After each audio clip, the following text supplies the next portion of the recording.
Hello po mga kababayan, kamusta po kayong lahat? And once again, welcome back to another episode of Simply Talkies Vlog. Ang pag-uusapan natin mga kababayan ay ito pong sa West Philippine Sea. Alam nyo naman po, hindi po mawawala itong isang content natin o video sa West Philippine Sea kasi po tayo ay advocate ng West Philippine Sea. Atin yan, no? Kaya nakita nyo po yung dalawang picture dyan, no? Talagang mga landakan ni Talkies na atin ng West Philippine Sea ayon po sa nasasaad sa 2016 arbitral ruling, no? So yung mga nakakaalam kung ano laman ng arbitral ruling na yan, tayo po ay may karapatan sa ating exclusive economic zone. Tayo muna. Tayo ang masusunod kasi yan ang ipinrovide sa atin. Ang China, walang karapatan dyan. Wala silang historical rights binasura. Ayun po, no? Meron po tayong dalawang video dito kasi meron pong press conference si Undersecretary Jonathan Malaya ng National Security Council at ito nga pong Philippine Coast Guard Commodore J. Tariela, spokesperson for West Philippine Sea.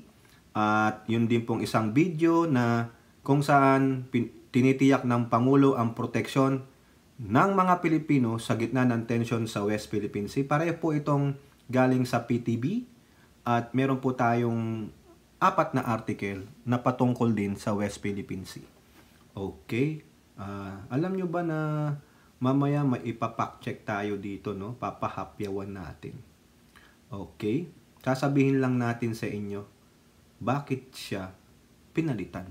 Yun. Pero bago po tayo magpatuloy, tayo po ay magbibigay pugay at pasalamat sa lahat ng ating channel members, followers, subscribers, nagla-like at nagsishare ng ating mga videos, sa mga nagbi-video replay, sa mga nagsishare ng kanilang blessings through super chat, super sticker, super thanks. Katulad po ni Miss Andrea Jong na muli, nagpa-super thanks po siya.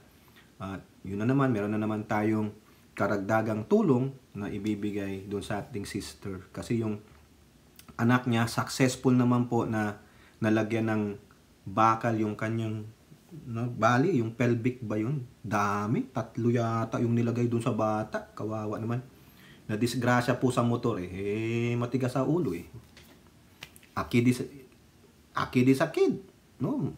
May time din tayo nung kabataan natin, napasaway tayo, nadisgrasya tayo dahil sa katangahan din natin.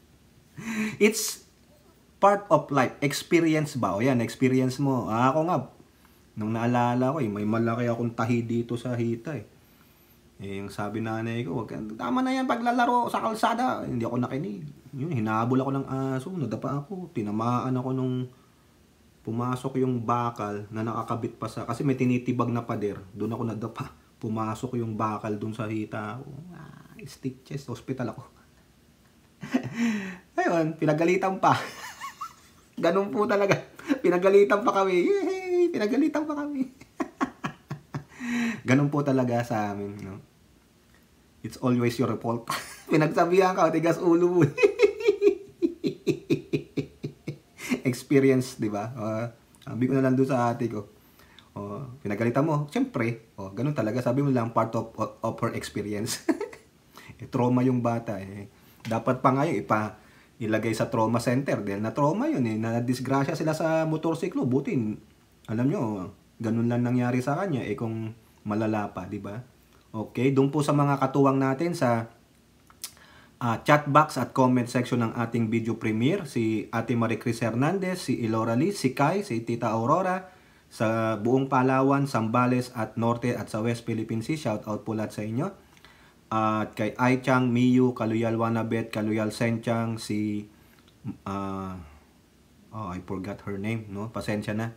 Si Kaluyal Milestan, si Alex Andrade, si Mami B, Mami Peng, si Ate Mighty Baisa, si Maritel T, si Priscilla Acepcion, si Lorna Rafael, Ilocana Kana, Ninita Umali, Nilda Arceo, si Carclea Hatori, si Mohamed.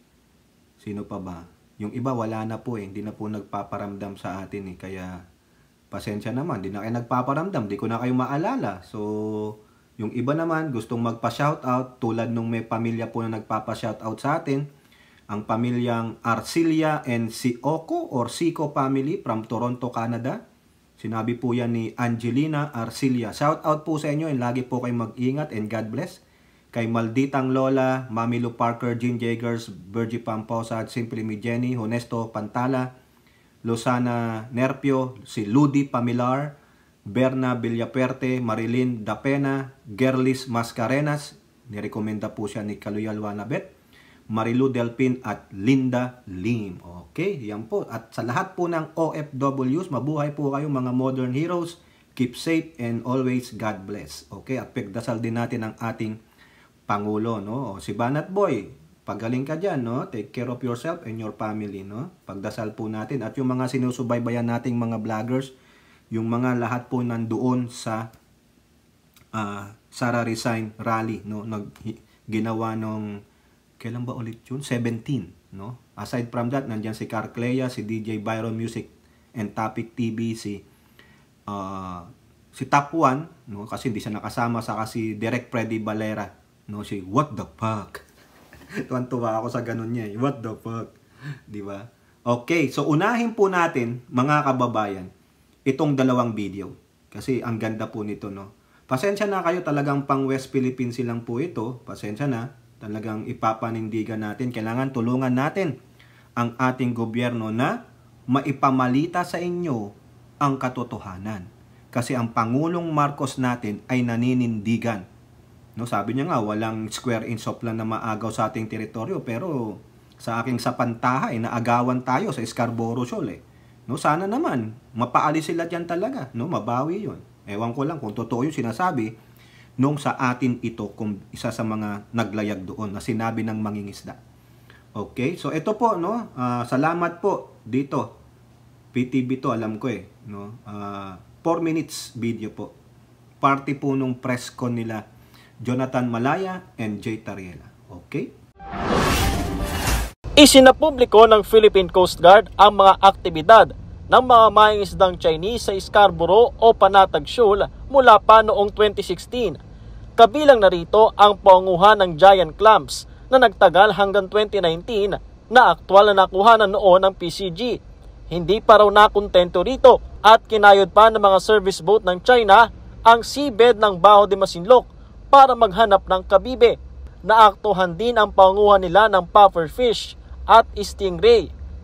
Maging na mga pawikan kung saan isa rito ay nakitang patay kalaunan. Sabi ng PCG at National Security Council, pagpapatunay lamang ito na matagal nang sinisira ng China ang marine environment sa Panatag Shoal bago pa man ilunsad ang Transparency Initiative ng kasalukuyang administrasyon. Na hindi totoo yung sinasabing ang ginagawa nating pag-expose ng agresibong paggalaw ng China, paninira ng environment, panghaharas ng Filipino fishermen only happened during this administration. The objective of this is to give the right information to the Filipino people. Sabi ng PCG, ipinasa ang mga litrato at video na ito sa Office of the President at National Intelligence Coordinating Agency noong panahon ng Administrasyong Duterte. Kung may naging aksyon dito noon, tugon ng PCG. I don't know. Hinamon naman ng NSC ang China na buksan sa international scrutiny ang Baho de Masinloc upang mapatunayang hindi sila ang sumira sa marine environment dito. They are the ones that are there right now. They are preventing us from going inside the lagoon so that in order for the world to find out if China indeed has fulfilled its obligations under international law, buksan natin yung Baho de Masinloc to international scrutiny. We can ask third-party environmental groups or even the United Nations to do a fact-finding mission to determine the environmental situation in the Baho de Masinloc. Gagamitin naman ng pamahalaan ang mga nakuwang litrato at video bilang karagdagang ebidensya sa paghahain ng kaso laban sa China. Samantala, iginiit ng NSC na walang karapatan ng China Coast Guard na manghuli sa mga umano'y dayuhang iligal na pumapasok sa South China Sea, kabilang na sa mga inaangkin nilang teritoryo sa West Philippine Sea. Sa regulasyong inaprubahan ng China, hanggang 60 araw tatagal ang detention at walang trial na magsisimula sa June 15. ang NSC. Tinawag itong pananakot lamang ng China. These regulations cannot apply to the exclusive economic zone of coastal states like Vietnam, Malaysia, Brunei, Indonesia, or the Philippines, or any other country for that matter. These new Chinese Coast Guard regulations is nothing more than part of China's scare tactics to intimidate and coerce its Asian neighbors. It is provocative, escalatory, and increases the tensions in the South China Sea. The Philippines will not be intimidated nor coerced by the Chinese Coast Guard. We will never succumb to these scare tactics. Una na ring sinabi ni Pangulong Ferdinand R. Marcos Jr. na hindi katanggap-tanggap ang kautusan kasabay ng pagtitiyak sa kaligtasan ng mga Pilipino sa WPS. Patuloy ding hinikayat ng NSC ang mga Pilipinong mangingisda na ipagpatuloy ang kanilang hanap buhay sa West Philippine Sea kasabay ng pagtitiyak na poprotektahan sila ng PCG at Philippine Navy. Patrick De Jesus para sa Pambansang TV sa Bagong Pilipinas. So yan po mga kababayan, inamin naman na noong papalayan, panahon ni Duterte. Pero anong ginawa ni Duterte? Ano ang sagot ni Tariela? No. hindi lang sa panahon ng current administrasyon na ito nangyayari yan.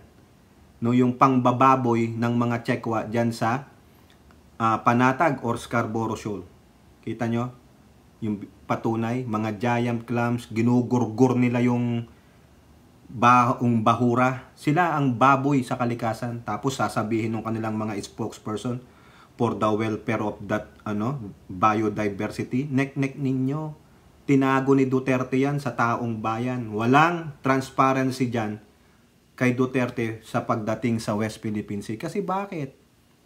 Alam nyo na, tsuta ni Xi Jinping. Diba, mga kababayan? At talaga pong itong mga Chekwa ay talagang nandun sila sa loob ng Scarborough. So, bakit hindi yung paalisin? Anong kakayahan ba ng Pilipinas para paalisin nyo rin yung mga yan dyan? Bakit sila nandyan? Eto pa, isang video pa. Ito ngang tiniyak, kasi pinahapyawan lang doon. Tinitiyak ng Pangulo ang protection ng mga Pilipino sa gitna ng West Philippine Sea. 1-minute video lang ito. PTV rin, mga kababayan. Ito po. Tiniyak ni Pangulong Ferdinand R. Marcos Jr. na gagawin ng pamahalaan ang lahat para maprotektahan ang ating mga kababayan sa gitna ng tensyon sa West Philippine Sea. Iniyag yan ng Pangulo sa harap ng napaulat na bagong regulasyon ng Chinese government na nag-ootorisa sa kanilang Coast Guard na iditine ang mga dayuhang pumapasok sa umano'y kanilang teritoryo sa South China Sea. Git ng punong ehekutibo, hindi katanggap-tanggap ang ganitong klase ng aksyon.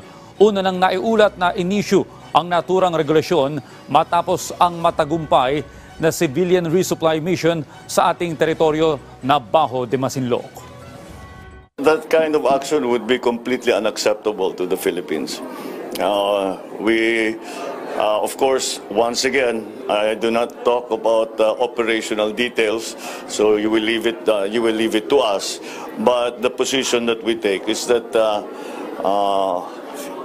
that is unacceptable, and we will take whatever measures to always protect our citizens. So yan, nagsalita ang Pangulo, ayaw niyang ibigay yung details kung paano yung gagawin pagproproteksyon. Di sana hindi lang sa pagproproteksyon sa mga mangingisda, no? Kasi kabuhayan po niyan lalo na diyan sa parte ng Zambales at sa Pangasinan. Sana, ulitin ko po, tulad nung sinabi ko kanina, mapaalis yung mga walang hiyang Chekwa na yan na nandun sa loob ng bahura ng Bajo de Masinloc o yung sa Panatag, whatever yung tawag nila. Okay? So, yun lang po yung sa atin. Pakita natin, no? Na hindi yuyuko ang ating gobyerno sa mga inchik. Sana paalisin nyo sila dyan, no? Eto pa po, dagdagan natin sa balita ng GMA News Online with the same dun sa presko ng National Task Force for West Philippine Sea. Ang sabi po sa headline, PH calls on other countries to ignore China's threat versus South China Sea trespassers. O nananawagan lang sila. Ito po ang sabi ni National Task Force for West Philippine Sea spokesperson Jonathan Malaya. We call on all maritime states, particularly our neighbors like Vietnam, Malaysia, Brunei, Indonesia, to ignore these illegal regulations and sail in these waters to the extent that international law allows. Malaya pointed out that China has no right to arrest foreigners because it has no, remember, it has no sovereignty over the high seas without trial. Palibasa nakapangalan lang daw sa kanilang South China Sea, China, kanila na, o diba? Historical rights, gago. These regulations cannot apply to the exclusive economic zone of coastal states like Vietnam, Malaysia, Brunei, Indonesia, or the Philippines, or any other countries for that matter. The 2016 arbitral ruling has nullified China's claim to the entirety of the South China Sea. Therefore, the Chinese Coast Guard has no authority to conduct encroachment regulations in the exclusive economic zone of its neighbors. Okay, mabuti nga yan. Sige, tama yan. Hikayatin nyo sila. Ito pa. Ano ang sabi dito sa politiko? Arestuhin nila yung mga sarili nila. Sinabi ko na rin to Di ba? Naunahan ko lang sila Arestuhin ninyo ang sarili ninyo. Yun yung sabi ko sa isa kong vlog Lawmakers rebuke China threat to arrest trespassers. Sino tong mga lawmakers na to? Yung aming representative ng 1st District, Representative J. Kong Hoon, stressed that China is actually the one trespassing in the Philippines exclusive economic zone. Congressman Kong Hoon, pagsabihan mo yung counterpart mo dyan sa District 2, dyan sa Masinloc. Sila dapat ang mag-implement ng batas dyan. Ano nangyari? Mukhang naagawan po. Kung meron mang lumalabag sa teritoryo, ito yung mga Chinese. Nakakatawa. Kung may unang lalabag, dapat arestuhin nila yung mga sarili nila. Hindi ba? Dahil sila yung lumalabag sa ating teritoryo, sabi ng aming representante.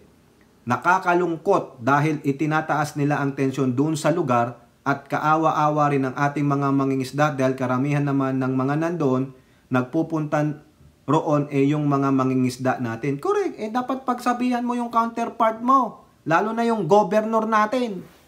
Diba? Inaalaw pa nilang mag-dredger dyan. Sa San Felipe ba yun? No? Ito naman po ang sabi ni House Deputy Speaker and Quezon Representative David Suarez. Ini-echo niya lang yung sinasabi ni Representative Kong Hoon. Atin yan Ilang beses pa ba natin hindi na kailangang i-memorize yan? Sa Pilipinas yan, bakit ba sila nandyan? Hindi ba? Si House Assistant Majority Leader and La Union Representative Paulo Ortega Dipip laughed off China's threats and likened such action to implementing the Lina Law, which pertains to squatting on someone's territory. May Lina Law pala. Ortega emphasized that China is the one encroaching on Philippine territory, not the other way around, citing favorable rulings and outcomes in cases both from international bodies. Si Representative Amparo ng Taguig, si Zamora, yan. Kaya po siguro magdalawang isip po sila kasi hindi lang naman po Pilipinas po ang kakalaban nila kapag ginawa po nila ito. Buong mundo po ang nakapusuporta sa Pilipinas. Correct! Si Bukidnon Representative Kit Flores noted that while the Philippines is using dialogue and diplomacy, China resorts to threats and aggression. Kita nyo? Sino talaga ang nagpro-provoke? Sino ang nag-i-instigate ng propagation? Di ba itong China? Tapos babalik ta rin tayo? Gago. These are two conflicting policies that both countries follow. Atin naman is like we will continue to exercise sovereignty over these areas and continue to exercise our rights. Sila naman, they're going to continuously threaten and try to bully us into submission. And I don't think it's going to happen. Ayun, sabi ni Flores, good. Si Manila Representative Joel Chua expressed concern over the safety of Filipino fishermen and coastal areas amid Chinese arrested. Ako nga, natatakot yan Doon sa previous vlog ko about West Philippine Sea, paano na? Pag walang bantay na Coast Guard o BIPAR, hinuli sila, saan sila dadalhin? Ma-disappear na sila. Ang China, may ganyan They are They don't have any human rights. They are violators of human rights. Anong gagawin? Sabi nila, 60 days daw, ikukulong nila. Ano yan, ito-torture ninyo? Paano po yung pamilya ng mga yan? Kung makalingat ang Coast Guard, iniwan sila. Walang bantay. Anong panlaban nila? Di ba? Anong gagawin natin? Tama po si Manila Representative Joel Chuway. Ito pong threat ng Chinese ay isang nakakatakot na threat kasi dapat po bigyan po natin ng suporta ang PCG natin. Maglagay po tayo ng auxiliary personnel. Bukod po dito, meron din po tayong PMP Maritime Group kaya dapat po bigyan natin ng suporta yung Coast Guard natin para maprotektahan po yung mga mangingisda at atin pong teritoryo. Correct, no? Tama po yan. No?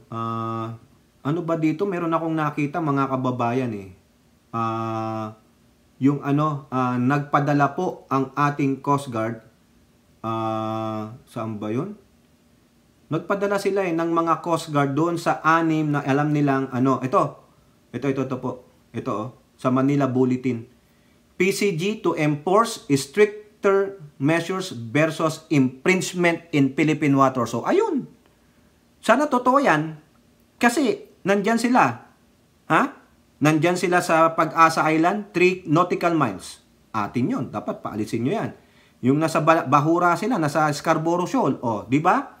The PCG deployed a total of 110 additional personnel in 6 critical regions on Monday, May 20, to intensify law enforcement operations against individuals intruding into the country's territorial water.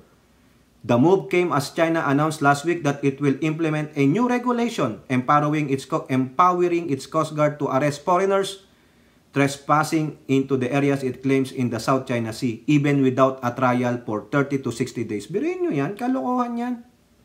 6 areas daw They will compose what the PCG call as the Maritime Security Law Enforcement Group or yung MARS legs. And they will fielded in Central Luzon, Southern Tagalog, Central Visayas, Western Visayas, Northern Mindanao, and Southern Mindanao. Good! We reaffirm our commitment to working together to uphold the highest standards of maritime security and ensure the territorial integrity of our country. Ayun ang sabi ni Vice Admiral Rolando Lisor Punsalan, PCG Deputy Commander for Operations. Good.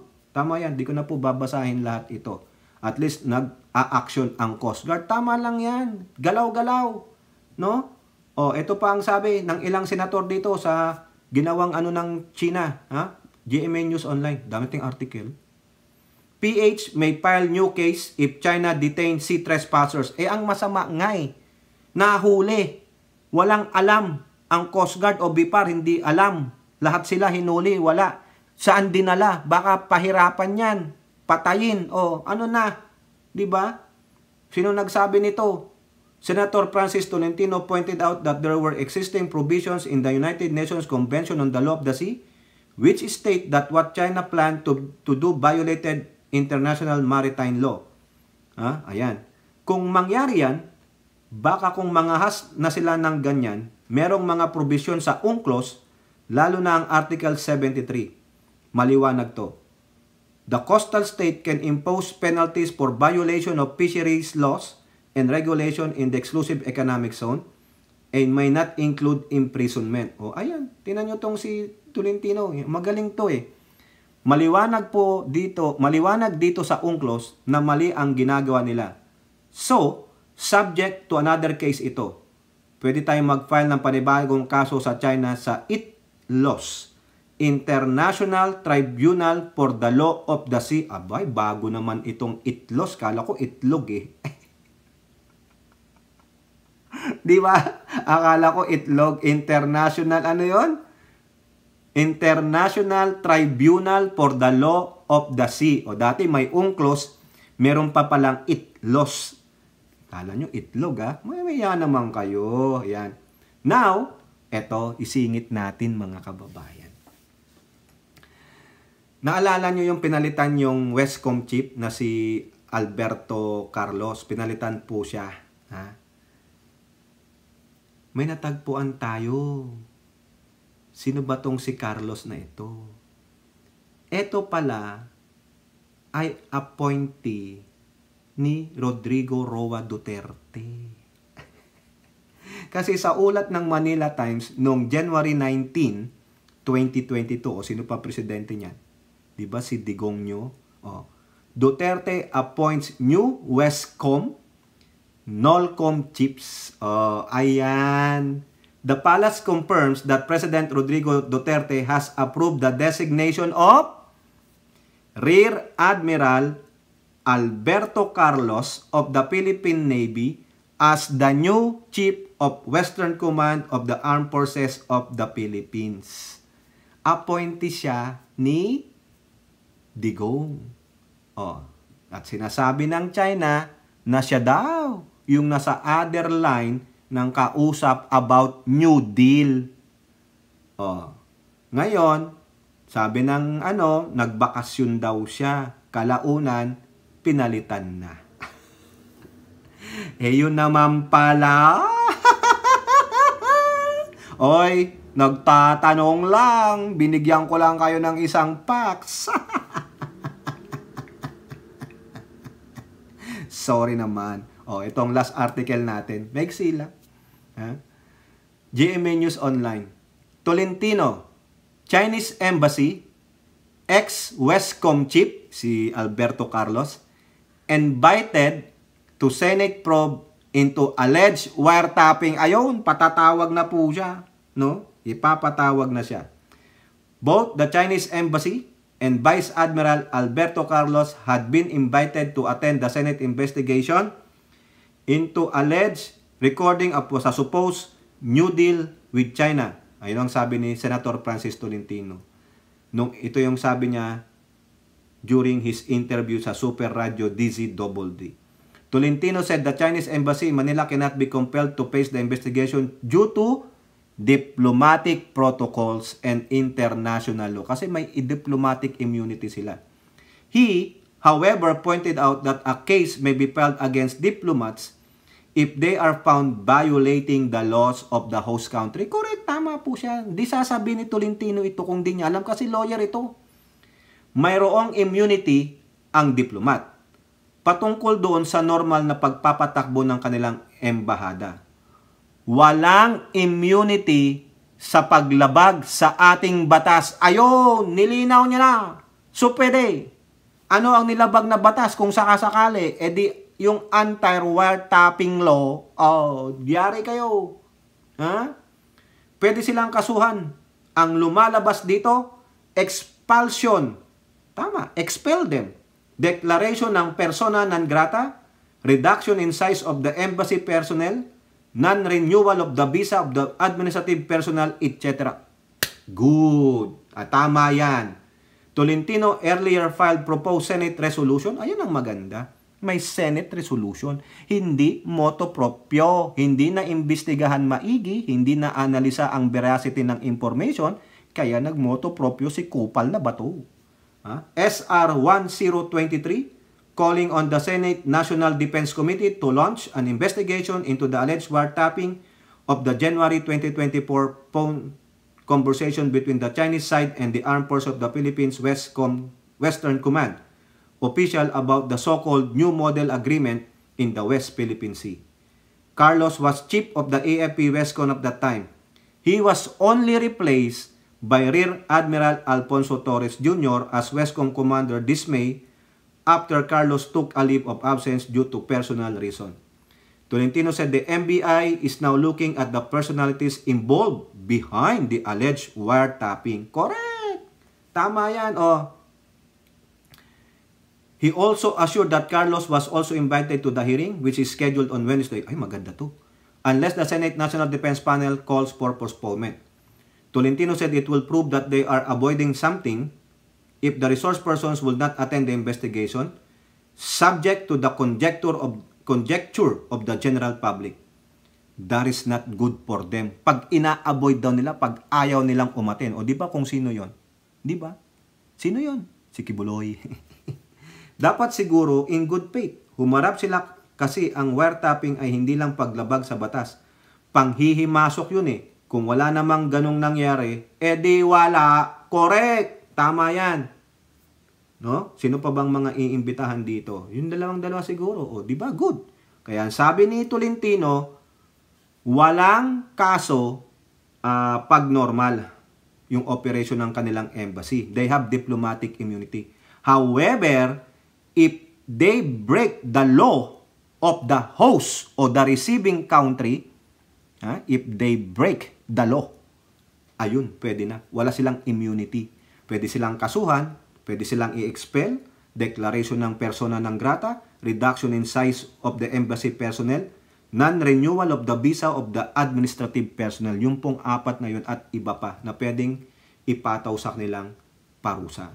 O, di ba? Ang galing ni Tolentino. Ito ang sayang eh. Kung ako sa'yo, umalis ka na kay Duterte. Di ba mga kababayan? Sa ngayon hopefully, no, mga kababayan, pumasok siya. Okay? So yan po, mga kababayan, ang masasabi natin dyan. Kayo po, ano pong inyong opinion at reaction? Comment down below. And don't forget to like and share. Hope to see you on our next videos. Bye-bye. God bless.